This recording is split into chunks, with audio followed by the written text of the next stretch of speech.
Salut tout le monde, bienvenue dans ma cuisine, je suis Isabelle. Aujourd'hui, je vous propose de faire une tarte au citron meringuée, sans gluten, sans lait, ok? J'ai des petites choses à dire sur cette tarte au citron meringuée. Premièrement, je vais utiliser un moule à tarte renversé. Je ne vais pas faire une pâte à tarte classique avec un fond de tarte classique, comme dans la vidéo de la tarte tatin qui est en ligne. Je vais utiliser un moule à tarte renversé sur une base de pâte à financier. Si vous me suivez, vous savez déjà faire la base, vous savez déjà faire les financiers, ça va être exactement la même chose. Ensuite, la garniture, ça sera une crème au citron, ok? Sans lait, voilà, puisque je suis allergique au lait, et si vous me suivez, peut-être que vous aussi, voilà. Donc, une crème au citron, et par-dessus, je vais mettre une meringue italienne. Vous savez, si vous me suivez, que j'essaie toujours d'expliquer bien les techniques et d'aller pas à pas. Donc là, je fais une tarte au citron meringuée parce que j'ai fait une petite déco avec des fleurs. J'avais plein de citrons, donc il fallait bien les manger, voilà. Donc c'est pour ça que je fais ma tarte au citron meringuée. J'en profite pour vous expliquer comment on fait une meringue italienne. Parce que ce printemps, je vais faire des macarons, ok? Le macaron, c'est délicieux, c'est un petit peu technique. La partie délicate, c'est la meringue italienne, justement, ok? Donc, si vous faites cette tarte au citron meringuée avec moi, si vous êtes un pâtissier débutant, la partie technique qu'on va bien checker cette fois-ci, c'est la meringue italienne que je vais faire bien tranquillement, bien pas à pas. Comme ça, dans les vidéos dans le futur, vous ferez avec moi le macaron. Si vous allez faire une meringue italienne, vous savez faire un macaron. Bon, revenons à nos moutons. Il s'agit donc bien d'une tarte au citron meringuée avec un moule à tarte renversé. Vous aurez besoin du moule à tarte renversé pour faire cette recette, ok? 14, 18 €, ça dépend sur internet où vous l'achetez.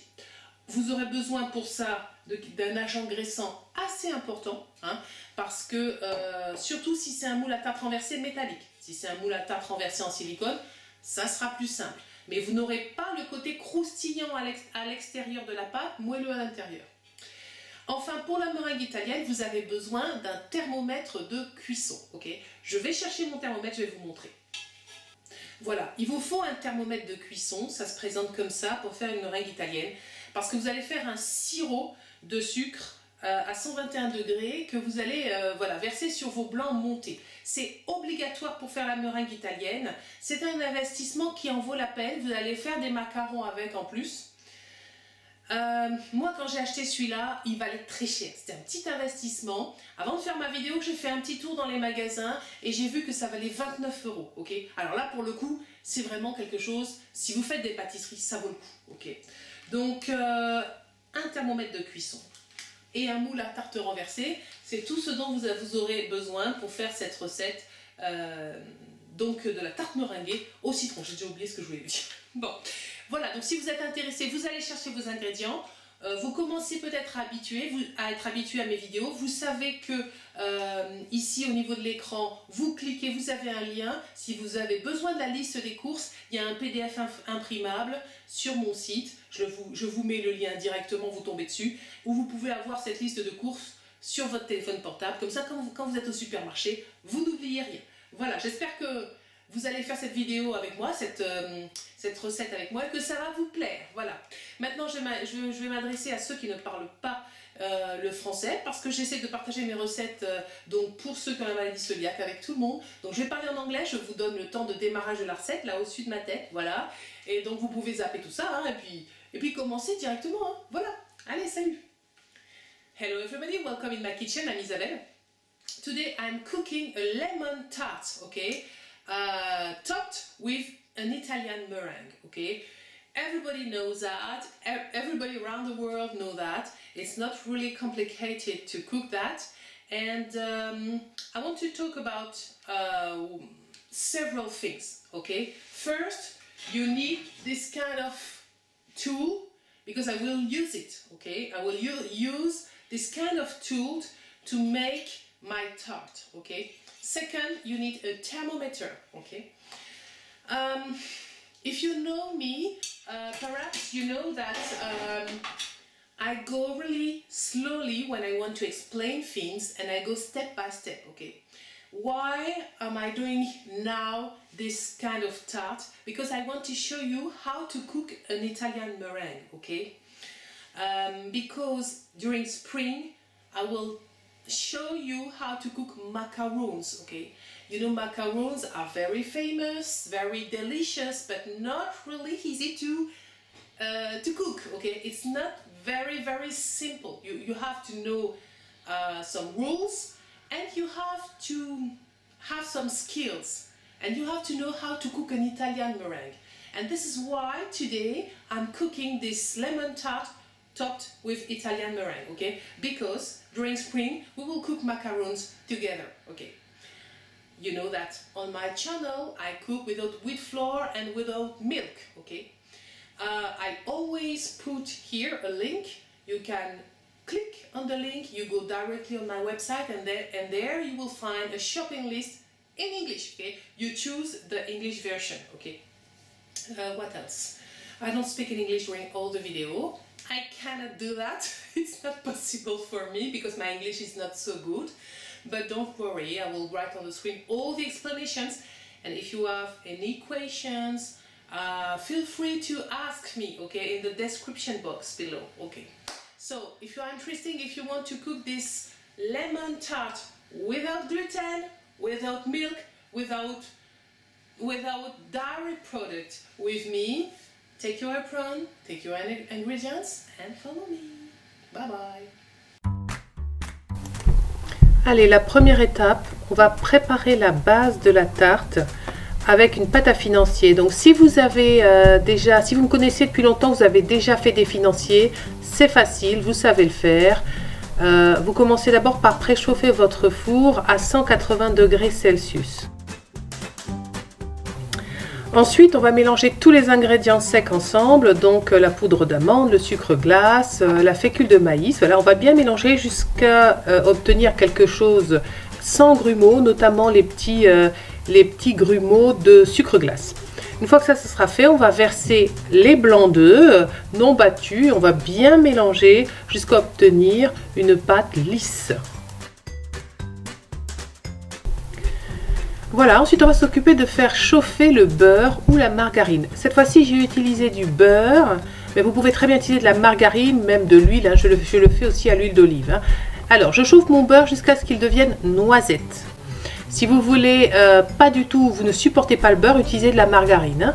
Quand il est devenu noisette, ensuite, je le filtre et je le verse très vite, brûlant, dans mon mélange et je le mélange tout de suite. Hein. Je n'attends pas qu'il refroidisse. Donc vous avez cette petite odeur caractéristique là de beurre noisette et c'est ça qui va donner le goût au financier. Hein. C'est pour ça que je l'ai fait au beurre. Moi je filtre pour des raisons d'allergie, j'enlève toutes les impuretés et aussi parce que sinon on a parfois des petits grains noirs, donc je préfère filtrer. Je graisse bien mon moule, j'en ai déjà parlé donc dans l'introduction parce que ça va faire votre base de tarte, donc il faut que ça soit joli. Donc je graisse bien mon moule, ensuite je vais verser ma pâte dedans et puis je vais la faire cuire. Hein. Il n'y a rien de plus simple à faire, c'est un jeu d'enfant. Et comme je vous le disais, moi je pense qu'avec le moule à cake, s'il y a deux moules à gâteau qu'on doit avoir dans une cuisine, c'est le moule à cake et le moule à tarte renversé. Je ne comprends même pas d'ailleurs qu'on n'en parle pas dans les livres de cuisine parce que c'est vraiment un must-have. À ce stade, vous allez être au stade de la cuisson, c'est 20 minutes dans votre four qui a été préchauffé à 180 degrés. Au bout de 20 minutes, vous obtenez donc une base de tarte. Là, je suis en train de sortir ma base de tarte comme vous le voyez. Vous la retournez tout de suite sur votre plat, enfin ce qui va vous servir de plat ou de base. Vous démoulez, vous laissez refroidir. Ça y est, c'est fini pour cette partie-là. Donc là, maintenant, vous attaquez la crème au citron. Donc pour ça, vous avez besoin de 8 citrons et puis d'œufs, de sucre et de maïzena, comme vous pouvez le voir dans la liste des ingrédients. Donc ce qu'on va faire, c'est qu'on va commencer par mélanger tout, le sucre, la fécule de maïs et les œufs. On va bien blanchir ça au fouet. Hein. On peut le faire à la main, vous pouvez utiliser aussi un fouet électrique hein, pour obtenir quelque chose de bien blanchi, bien fouetté. À propos de la fécule de maïs, n'hésitez pas à en mettre une bonne grosse quantité. Hein. Là, j'ai mis une grosse cuillère à soupe. En fait, plus vous avez de fécule de maïs, plus la crème va prendre facilement. Hein. Donc moi, je conseille de mettre une cuillère à soupe bien grosse. Hein. Là, ensuite, je presse mes jus de citron, je récupère tous mes jus que je vais mettre dans une casserole et que je vais porter à ébullition. Bon, le mode opératoire va être hyper classique, hein. Si vous avez déjà fait des vidéos de pâtisserie avec moi, vous savez déjà faire une crème type crème pâtissière. C'est hyper simple, c'est toujours la même chose, hein. On fait bouillir le liquide, on le verse bouillant sur le mélange d'un coup, hein, sur le mélange œuf, sucre, maïzena. On mélange bien, on reverse tout ça dans la casserole. On baisse le feu, hein, parce qu'on l'avait mis pour faire bouillir. Hein. Là, donc là, je reverse dans ma casserole, je baisse le feu, parce que là, il ne faut surtout pas faire bouillir. Je dis ça pour ceux qui n'ont jamais vu une de mes vidéos. Hein. Normalement, une crème comme ça, on ne dépasse pas 85 degrés.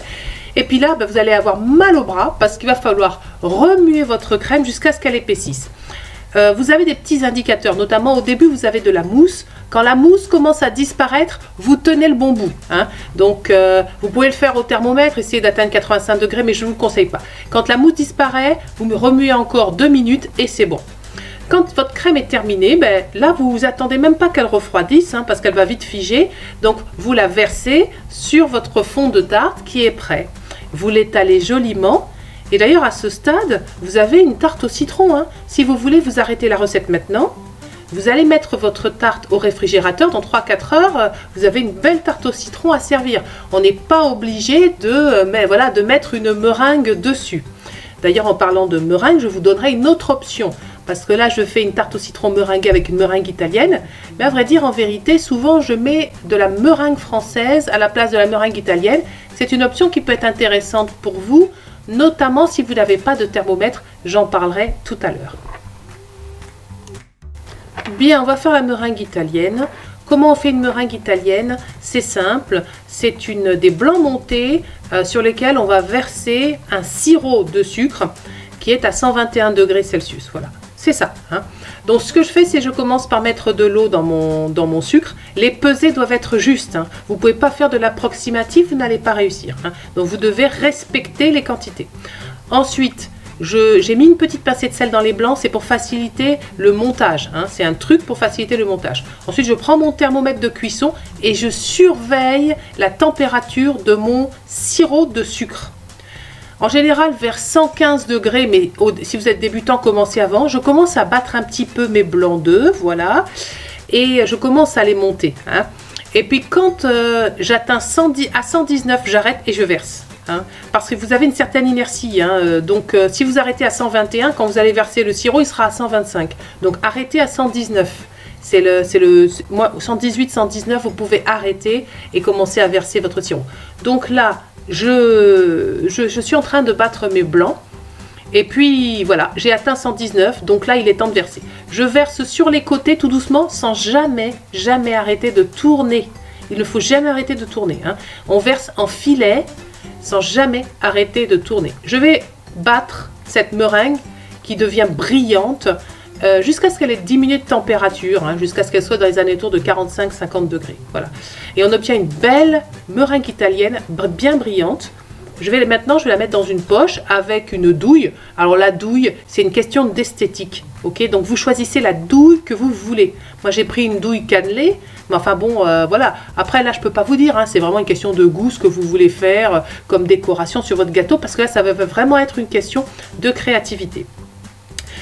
Pendant que vous regardez ça, je vais vous dire que si vous n'avez pas de thermomètre, vous auriez pu faire de la meringue française. C'est-à-dire, vous prenez 50 g de blanc d'œuf, 100 g de sucre. Vous faites une meringue classique. Hein, c'est-à-dire que vous battez vos blancs et quand le fouet commence à marquer, vous versez petit à petit le sucre jusqu'à mettre tout le sucre. Et vous faites cuire ça à 100 degrés entre 2 heures et 4 heures. Vous faites des petites meringues. Voilà. Et ensuite, c'est les meringues un peu craquantes et dures du boulanger. Et ensuite, vous les posez sur votre tarte au citron meringuée. C'est très joli et c'est très bon aussi. Ça apporte du craquant. Voilà. Vous avez un résultat qui est un petit peu différent de la tarte au citron meringuée avec une meringue italienne parce que vous avez le craquant des meringues françaises sur votre tarte. Et moi, je dois dire que mon fils, par exemple, préfère la version avec meringue française. Donc voilà, là, qu'est-ce que vous voyez à l'écran? Je suis en train de faire ma petite décoration finale. Je suis en train de pocher ma meringue. J'ai choisi de partir du centre vers l'extérieur. Mais alors là, bon ben, Vous pouvez faire comme vous voulez, c'est vraiment une question de créativité. Si vous voulez, vous pouvez aller voir sur Pinterest partout des photos de tartes au citron meringué. Regardez comment les gens ils ont fait leur décoration, etc. Il y a vraiment des choses très très très jolies. Bon, moi j'ai fait simple, j'ai fait de façon comme ça concentrique là, et puis je vais terminer au milieu par des petits pochages au milieu parce que je voulais pas voilà gâcher ma crème. Mais là c'est vraiment, c'est à vous de voir hein, en fonction de ce qui vous plaît, en fonction de vos goûts. Hein. Voilà, vous avez terminé votre tarte. Si vous avez un chalumeau, vous pouvez donc un tout petit peu brûler le dessus de la tarte. On peut vous conseiller de le faire dans le four, moi je vous déconseille. Il faut avoir le matériel, moi je le fais au chalumeau comme vous pouvez le voir. Voilà, votre tarte est terminée. Vous devez la mettre au frigidaire, hein, ne la mangez pas comme ça, il faut la réfrigérer. D'ailleurs, souvent moi je la fais la veille, mais réfrigérez-la bien parce que c'est meilleur froid. La tarte au citron meringuée, c'est bon froid. Voilà, j'espère que vous avez bien pâtissé et que vous avez un beau dessert à déguster. Salut les amis, à bientôt.